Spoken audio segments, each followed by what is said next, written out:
Wish করতে চলে যাচ্ছি পাশেরই বাড়ি এক কাকিমার বাড়িতে। কাকিমার ছেলের হচ্ছে আজকে বার্থডে। তা অ্যাকচুয়ালি আমার ভাইয়ের বয়সেই ও, সেই জন্য ও আমার ভাইয়েরই মতো। তাই একটু রাত করেই গেলাম, 11টা বেজে গেছে, তখনই গেলাম। এই যে দেখছেন সাইনবোর্ডটা, ও আর কি বাড়িতে টিউশনিও করে, আর ও অ্যাকচুয়ালি স্কুল টিচার, ঠিক আছে।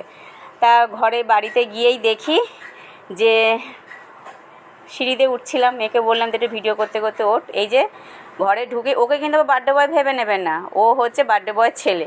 মোবাইল দেখতে দেখতে খাচ্ছে, দেখছেন এখনকার দিনের বাচ্চারা মানে মোবাইল ছাড়া একদম চলতে পারে না। আর এই হচ্ছে ওর ওয়াইফ। এবার এত কথা বলছে, তারপর আমাকে ও ঠিক চিনতে পেরে গেছে। পিপি পিপি করে কোলে আসলো, এসে আমি বললাম একটু কবিতা বল, 1 2 বল, সব বলে একটার পর একটা ওর নাম বললো, ওর বাবার নাম বললো, ওর মায়ের নাম। তারপরে দেখুন বলছে আমাকে সোফায় নিয়ে একটু নাচো। তাই আমি একটু হাত ধরে একটুখানি নাচিয়ে ওকে নাচালাম। এবার যেই মেয়ের হাতে মোবাইল দেখেছে, অমনি মেয়ের কোলে চলে গেছে।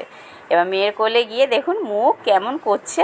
তারপর আমাকেও ডাকলো, আমরাও 3জন বসে বসে মুখটা আর কি করলাম ওর মতো করে। এই যে বার্থডে বয় দেখেছেন, ইয়েলো কালারের এই যে গেঞ্জি পরা, খুব ভালো ছেলে, আর সবার সাথে খুব মেশে। ওই হচ্ছে স্কুল টিচার, ওরই অ্যাকচুয়ালি জন্মদিন।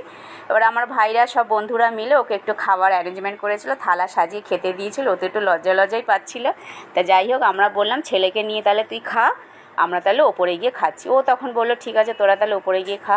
ও খাবারে করেছিল একদম গরম ভাত, মাছ ভাজা, চিকেন কষা, আর চাটনি পাঁপড়, আর রসগোল্লাই করেছিল। এবার আমরা সবাই মিলে বসে গেছিলাম খেতে, খুব আনন্দই হয়েছিল।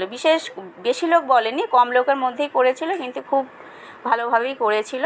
ও আনন্দ পেয়েছে, আমরাও খুব আনন্দ পেয়েছি।